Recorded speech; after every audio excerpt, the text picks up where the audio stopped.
Okay, I have done a couple of things. I've set up my canvas pretty much at eye level with my subject.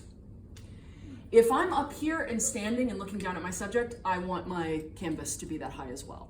You'll also note I took a piece of wood and I put it down here to keep this elevated because there's a big old lip here that obstructs about an inch. So you really don't want to get in the habit of trying to paint in that inch, all right? So I've got it at eye level. That scale obviously needs to be upped a lot. I want to think a little bit about my composition. I probably would do a little thumbnail in order to figure this out, be a good student, but I'm just going to go right into it. I've taken a good deal of maybe a quarter size, maybe like 2/4 sizes of my black, my lamp black, or any other black you can get your hands on, and then another 2/4 sizes of my titanium white. What I'm going to do is ask somebody to bring over my solvent because I forgot that. All right. And generally, yeah, and then can I have a lid as well? All right. Generally, I like to keep the lid on my solvent if it's noxious, but this solvent is not noxious, so I don't bother. I keep my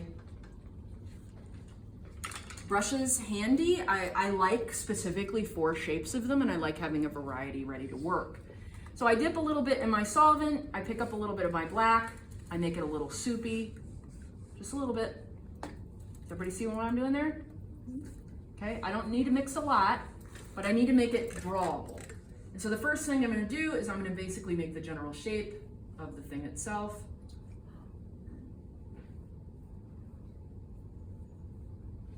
And that's a gesture. And then I can start kind of building up from there.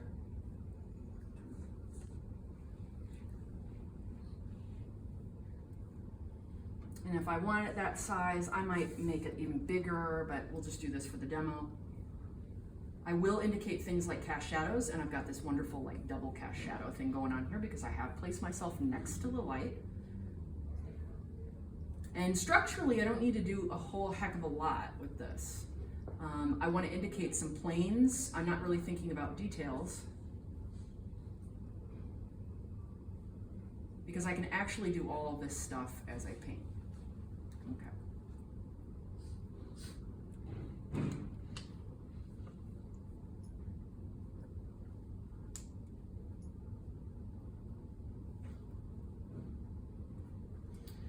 And then I'll just start. I don't really need my black anymore. Now, the first stain that you put down on a canvas or a panel will always be there. You can do this with a pencil first if you're more comfortable to do it. I just go in because I'm comfortable with my drawing, confident with it. I just went in with oil paint. Do whatever feels good to you, okay? If you put a ton of graphite with a pencil on here, it will mix with your color and it'll look bloopy. So don't use a ton of pencil. Erase if you need to. But you want to make sure that this is fairly dry and you see that it's a little bit wet. So it will mix a little bit, but I'm not going to stress over it. All right, basically what we're doing here is we are going to make essentially a heightened drawing. And using my white and only my white and my black, I'm going to use the tone of the canvas as a means to create a fully dimensional grisaille. Okay, I'm going to indicate my background first because I actually hate painting backgrounds, like you probably will too, so I always do it first. Isn't that a great way to look at life? It's really good advice. Paint the thing you hate the most first. I'm going to do what's called a gradient because it's going to be lighter towards me than it is further away based on the light that I'm seeing. So I'm going to use quite a lot of white in that area. I'm going to save my shadows.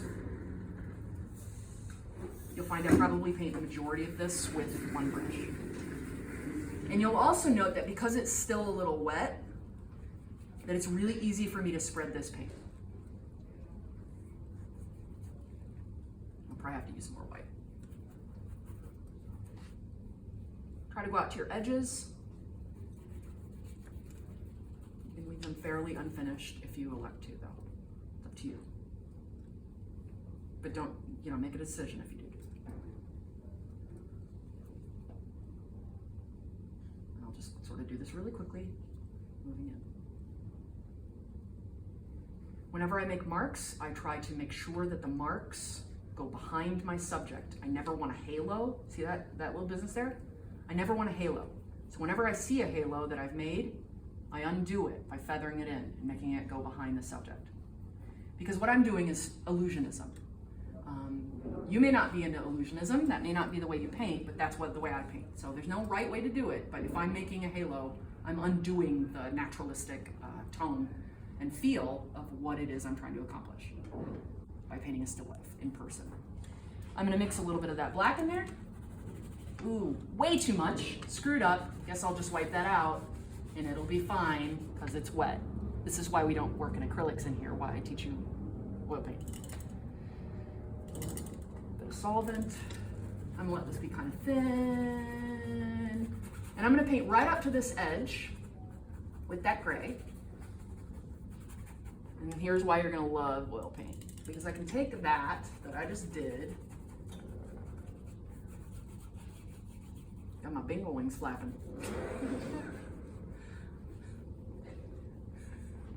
That to look forward to. All right. And then I'm gonna transition it in and make it go behind my bird.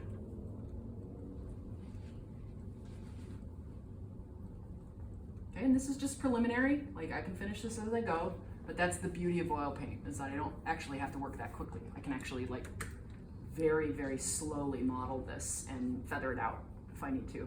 No bird intended. Oh, you're welcome. That was a nice part. Okay, you can make marks any way you want. You can make them hit crisscross. Crisscrossing is good if you want to sort of like lose the mark. I might feather that at the end. All right, I'm gonna clean out my brush because I'm starting my next subject. I wipe out in my rag, my cotton rag, because it's wasteful to use paper here. And then what I wanna do is I wanna establish 3 major values. And the first thing I'm gonna do is I'm gonna mix 3 major values. I've got a white, I've got a black, and then I want a gray in between. That's a dark gray, and then a medium gray. And I don't really see a lot of dark grays on this other than where it's actually sitting. So that medium gray is gonna suffice for a lot. And I'm gonna actually paint that as what's called a plane. And tell myself, I'm not gonna worry about the dots yet, nothing like that. Excuse me. All right, sorry, I have a kind of corny sense of humor. All right.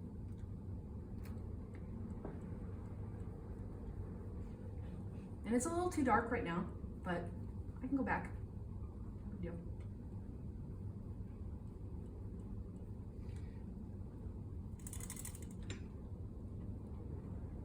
I'm not gonna worry about things like eyes. I know where they are. I can feather this in. And I can also add more white in order to get that value better and it's more established. So you see 3 clear tones of value, right? Y'all know it's value and not shade. Shading is a technique, okay? So I'll say value. And if I need to, and I don't like the way those are not blending for me, I can grab a sort of soft, unused brush and feather it out. Really no pun intended. Take out any hard lines I might have, and then move on to the next component. I don't want to worry about those edges and that little hair I left behind in a minute. But basically I'm just putting in the big shots of value, right? Local to specific. So I'm not gonna worry about details yet. And you always wanna get paint on there before you worry about those details. That really is the trick to painting and drawing in general, is forgetting about those details that you so desperately want to get into, because you will sacrifice the whole.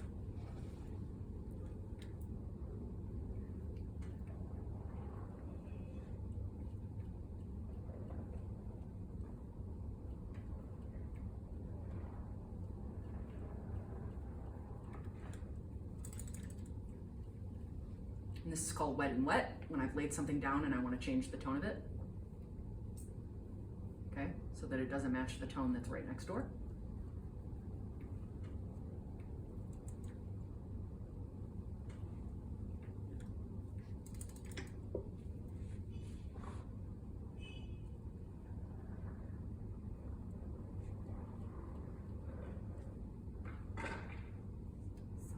Skateboarding.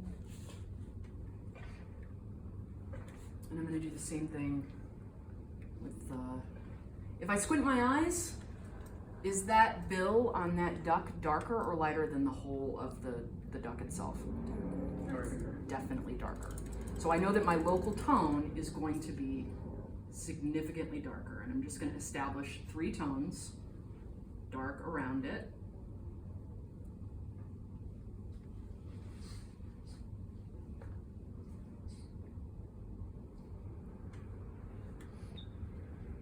Sorry, I feel like I need to get in here a little bit.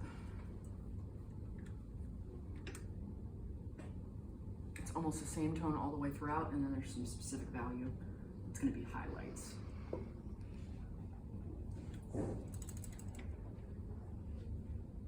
Nope.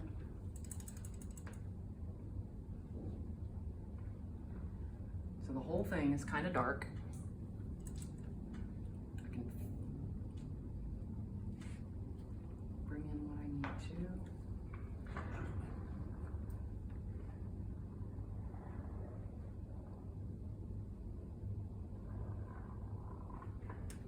And then I'll add the value, the cast shadow at the bottom there, which is going to be pretty dark around the, what's that called? That's called the compression point.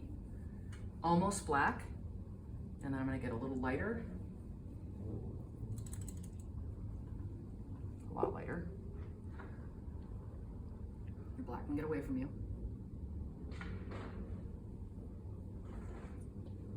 And then this one is a little bit lighter. So I'm going to let that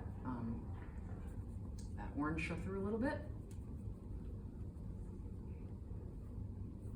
And then soften it, because that's the softest shadow. It's not the direct cast shadow that is this. Make it a little darker towards the source, because shadows are always darker towards the source. Okay, so that's the first step. I'm also going to soften this just a hair, because the shadow is always softer than the subject itself, okay? My subject can be quite hard-edged, but my shadow needs to be a little softer. All right, that's a good start. I'm ready to do something else. All right. It's at this point that I can kind of play with transitioning those values and making them cooperate a little bit better on my picture plane. And I can also start to look for specific value once I've done this.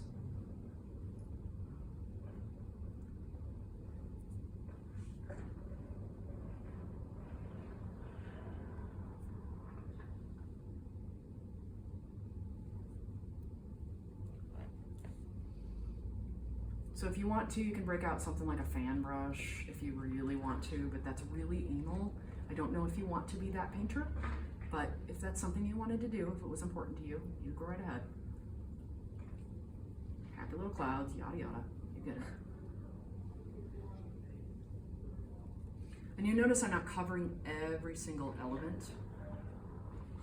I'm letting some of that orange show through. But I am ready to actually take a softer brush and kind of deal with this. That is a malformed brush.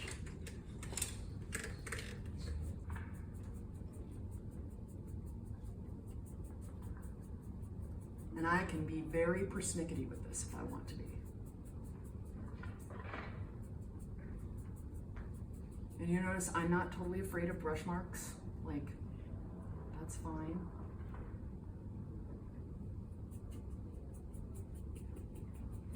Bless.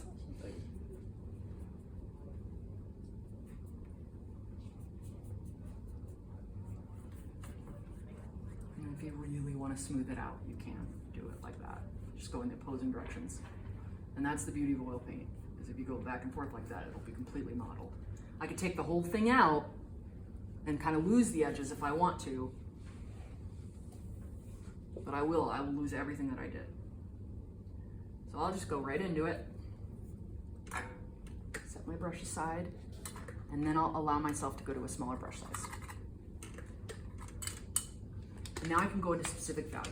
Is that completely to my satisfaction? No, but for the demo, it'll be fine.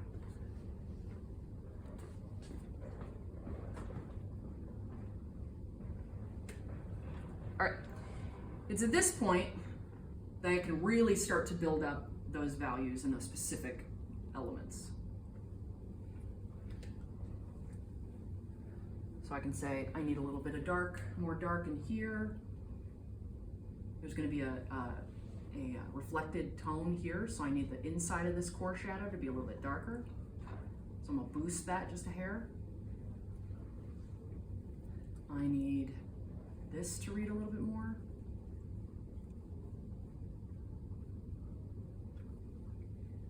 I need this core shadow to be a little darker. So I'm just going in wet and wet. That's called wet and wet. And then I'll soften it. Bring up that value a little bit more. Whatever, right? You get the gist of that, correct? Yes, miss, I get the gist there. Yeah?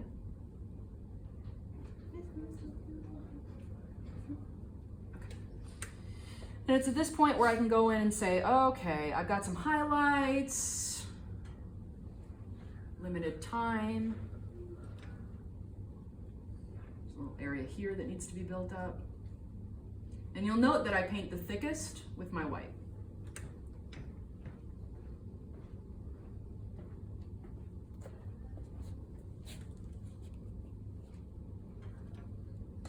And I'll let that sort of sit on top. I'll do the same thing over here.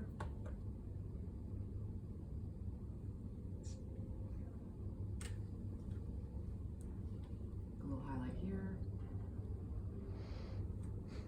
I'm gonna have a bunch of highlights in the bill. Got a little highlight here. Soften that in just a second. Highlight here. And I'm using pure whites for my major highlights.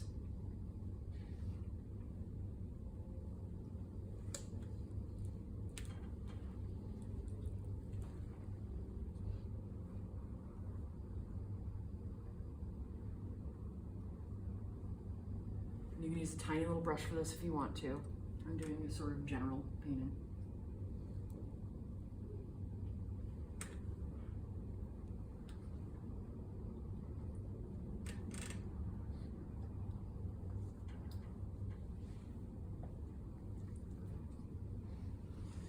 And if I want to, I can do my little, it's probably a mistake, but I can do my little dots. That's the time that I would do this. And it'll mix with the paint that's underneath, so it'll get to the tone that you want it to be. That's gonna be terrible. It's not the right shape. Excuse me. Thanks. You get that?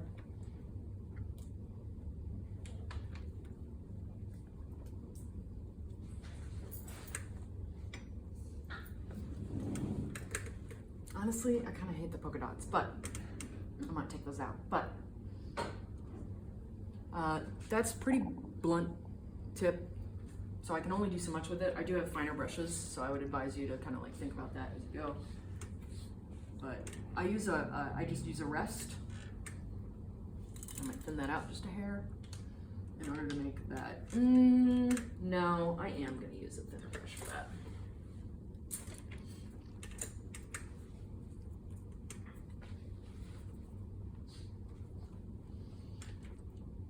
So I don't shake all over the place.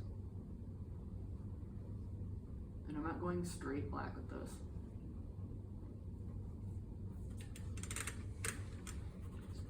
And I can soften various things that I haven't softened. That is not the greatest demo in the world, but that's pretty much how you do a grisaille. Now I can go back into it a couple of times. When you go back in, so I would do this first session, okay? I would put that first layer on. Overnight, that'll pretty much dry because it's thin. And I could probably come back the next day around the same time and model it even more. Put a second coat on it. We'll call that a second pass. So when I say it needs another pass, it's a coat. Does that make sense? So I feel okay about that. I really could mess around with it and make it better, but it works for our purposes. Try to avoid edges that are really, really harsh, like when I just hid, because we don't actually see in harsh edges unless we're looking at a photograph, typically. So try to make an even coat, soften if you need to, or make marks, but know that you'd glaze over the finished effect of that. So that back and forth between the black and white and the brown is really what you're looking for. So don't cover up all of your brown. Questions?